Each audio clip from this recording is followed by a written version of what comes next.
Escudriñando las Escrituras con Ezequiel Rueda. Gracias por acompañarnos.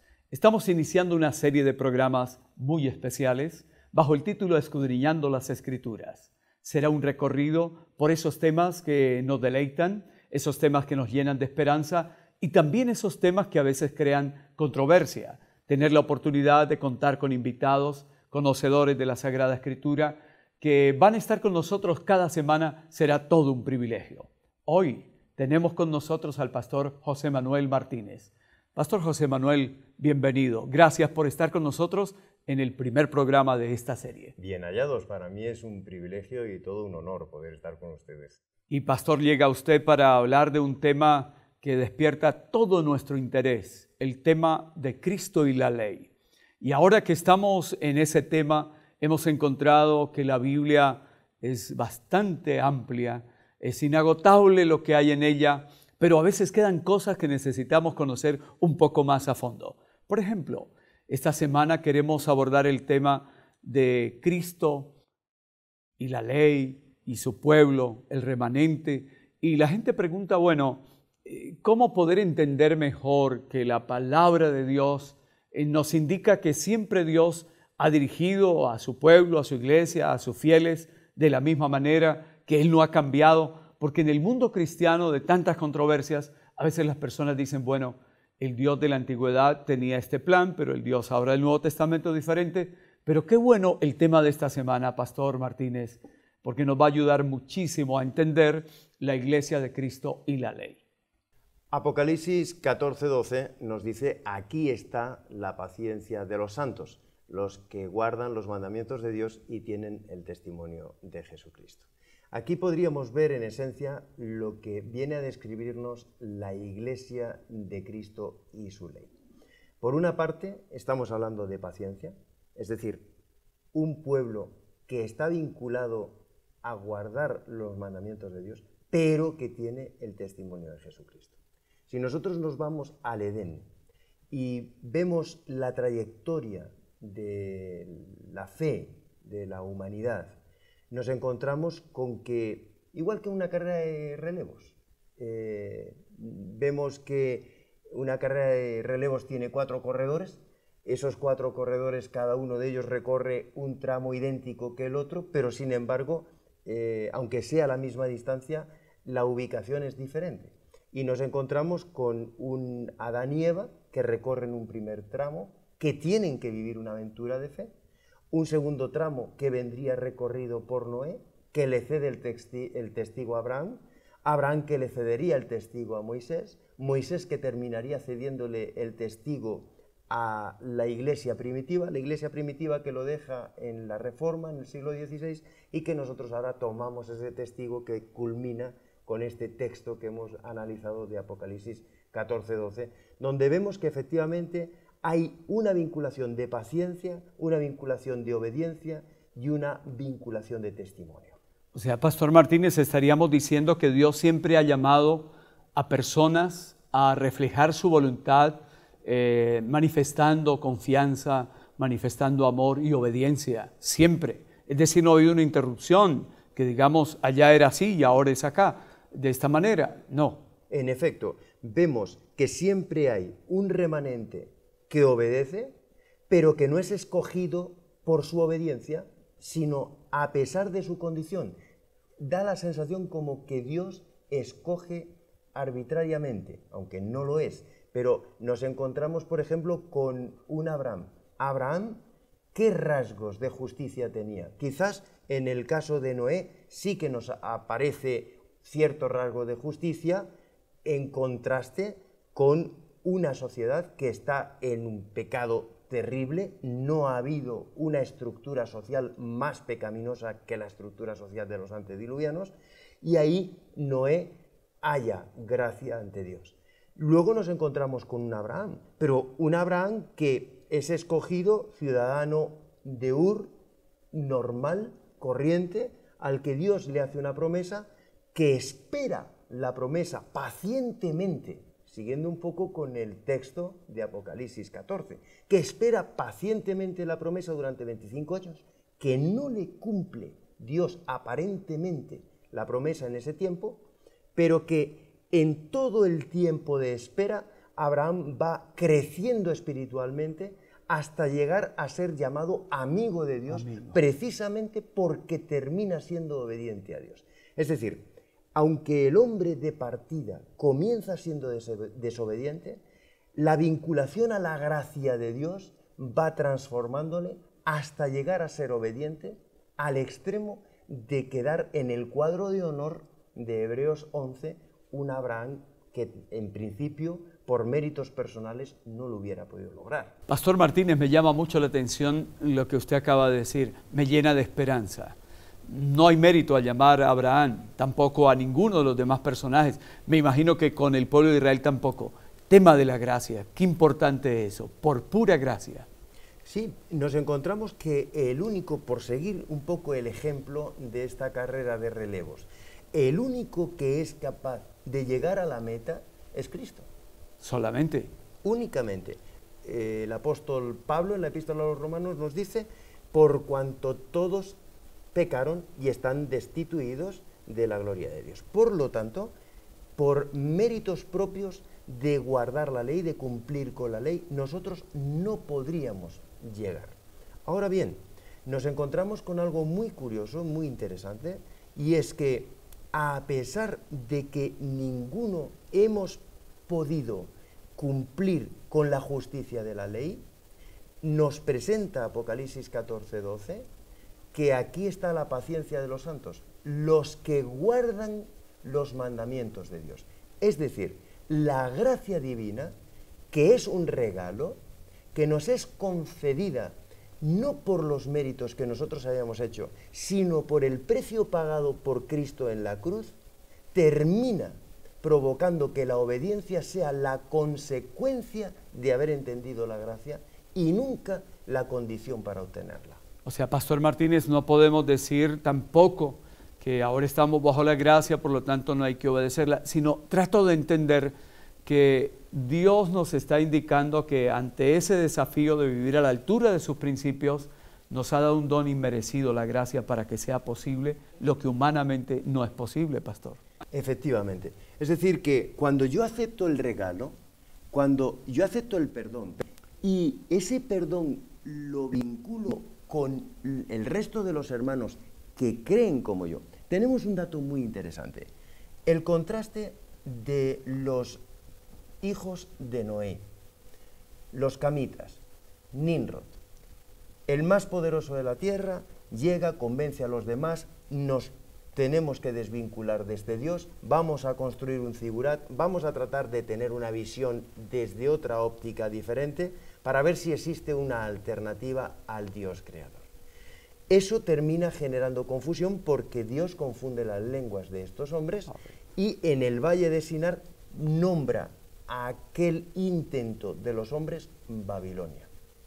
Babilonia que vendría a registrarnos la religión confundida, el confusionismo religioso, donde podríamos decir una vez salvos, siempre salvos, donde podríamos decir la única opción de salvación es por las obras de la ley, etcétera, etcétera, y ambos serían los dos extremos de una misma cuerda.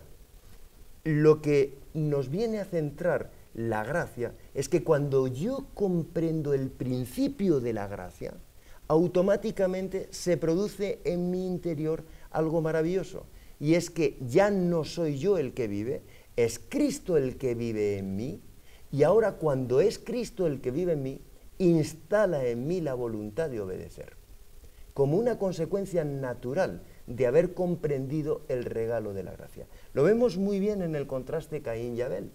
Abel decide obedecer a Dios. ¿Cuál era la obediencia a Dios? Tenía que matar un corderito porque aquel cordero simbolizaba la sangre de Cristo.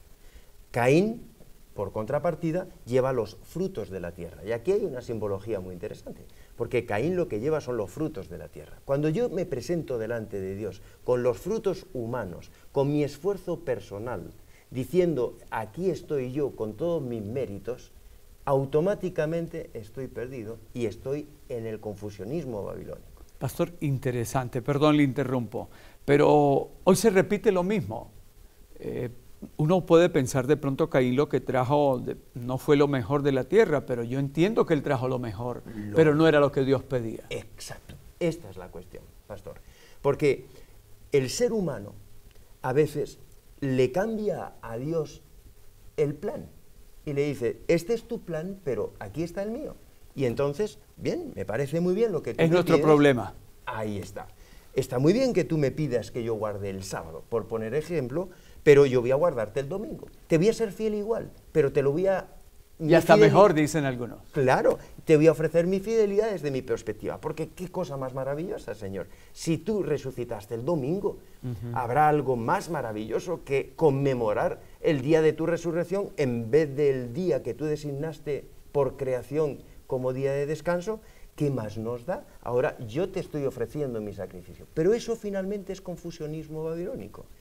Lo que Dios espera de mí es que yo me someta a su gran plan. Y eso es lo que hace Eclesia. Es decir, yo he sido llamado aparte por Dios. Y he sido llamado aparte por Dios para que pueda ser transformado por Él. El principio de la Iglesia es que yo entre en el taller de Dios para que Dios pueda obrar toda la transformación. Es el lavamiento regenerador del Espíritu Santo que dice el apóstol Pablo en la epístola a Tito. Cuando yo acepto la gracia, cuando yo entiendo el principio rector de la gracia divina, entonces el Espíritu Santo produce en mí, en primer lugar, frutos de arrepentimiento. El arrepentimiento es un don de Dios. El arrepentimiento no es la condición que Dios me impone para que yo obtenga la gracia. Dios me da la gracia y cuando yo recibo la gracia, automáticamente pone en mí el don de arrepentirme. Segundo, establece en mí el don de perdonar a mi prójimo. Tercero, cuando yo tengo la capacidad de arrepentirme y cuando tengo la capacidad de perdonar, desarrollo en mí otro don de Dios que es la fe. Cuando estos tres dones espirituales, arrepentimiento, perdón y fe, están instalados en mí, automáticamente se produce el fruto de la fe, que son las obras. Excelente, pastor. Y por lo tanto, yo me encuentro con que pacientemente experimento mi vida cristiana y, como dice el apóstol, como dice el sabio Salomón, la senda de los justos es como la luz de la aurora, que va en aumento hasta que el día es perfecto. Pastor, qué interesante. Por pura gracia Dios nos ha llamado, pero nos da el privilegio de recibir ese don inmerecido para vivir a la altura de sus principios. Somos parte de la familia de Dios. ¿Qué espera Dios de nosotros? En realidad, en el binomio Dios-hombre, Dios no espera nada del hombre porque el hombre no tiene nada para ofrecer. Pero sí que Dios espera que el hombre, aceptando todo el trabajo que Dios tiene para realizar en el hombre, se produzca una transformación espiritual. Es decir, que el hombre pase de una visión de lo que es carnal a una dimensión absolutamente espiritual. Ya no vivo yo, ahora vive Cristo en mí. Ahora hay una transformación, como dirá el apóstol Pablo, de los que ya no son conforme a la carne, sino que son conforme al Espíritu. En ese binomio Dios-hombre, cuando el hombre acepta el regalo de Dios, Dios sabe que va a existir todo un cambio, va a experimentar una renovación y ya no va a haber más memoria lo que queda atrás. Si alguno está en Cristo es una nueva criatura. Las cosas viejas pasaron, todas son hechas nuevas. Esto es justamente lo que nos presenta en 2 Corintios 5:17. Yo estoy en Cristo, vale, soy una nueva criatura.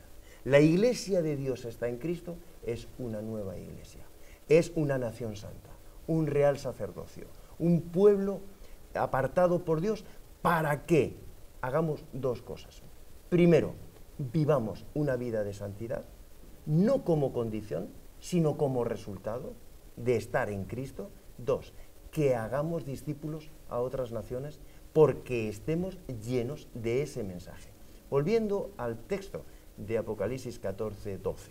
Por una parte, la paciencia, es decir, en todo este proceso de santificación hay una lucha, una batalla que tenemos que experimentar contra el pecado, pero que esta batalla no es nuestra, sino que es de Cristo. Por eso Él va delante de nosotros para pelear por nosotros nuestras batallas y dotándonos del poder que solamente podemos tener en el Espíritu Santo para vencer las pruebas, paciencia de los santos, los que guardan los mandamientos de Dios, porque estar en los mandamientos de Dios es la consecuencia de ese crecimiento natural en Cristo, movido por el don del arrepentimiento, el don del perdón y el don de la fe, y a partir de ahí el testimonio de Jesucristo, que es la capacidad que como iglesia y como individuos tenemos de ir y hacer discípulos a las naciones, porque ellos, por el ejemplo que nosotros estamos viviendo,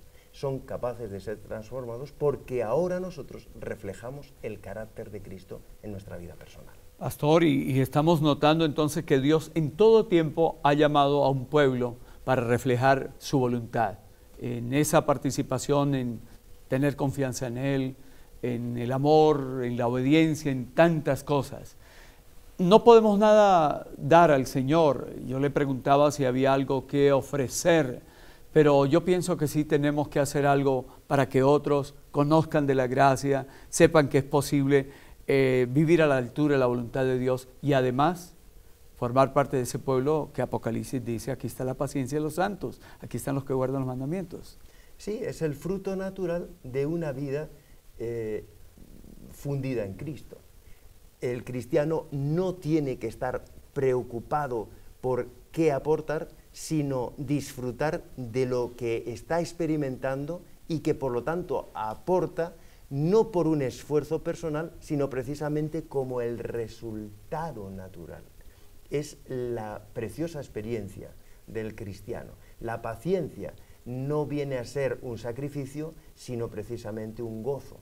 Como decía el apóstol Santiago, tened por sumo gozo cuando estéis en diversas pruebas, porque la prueba de vuestra fe produce paciencia. En esa experiencia, la paciencia es mantenernos. Si tuviéramos que decir qué aportar, bueno, pues aportemos la permanencia, la perseverancia, la constancia de estar permanentemente siendo bautizados por el Espíritu Santo y experimentando esa transformación, que será siempre ejemplo para aquellas personas que observan una vida llena, consagrada, de fidelidad a nuestro Dios. Pastor José Manuel Martínez, ha sido muy grato poder tenerle, poder compartir estos momentos, pero ante todo poder recordar que Dios nos ha llamado, que tenemos el privilegio grande de ser parte de su familia y poder comunicar de ese regalo grande que es la gracia para vivir a la altura de los principios de Dios. Eso es maravilloso. Gracias. Muchas gracias. Gracias a ustedes. Y a ustedes que nos acompañan, invitarles para nuestro siguiente programa, Escudriñando las Escrituras. Será un privilegio tenerles y será un recorrido por el fascinante mundo de la Palabra de Dios.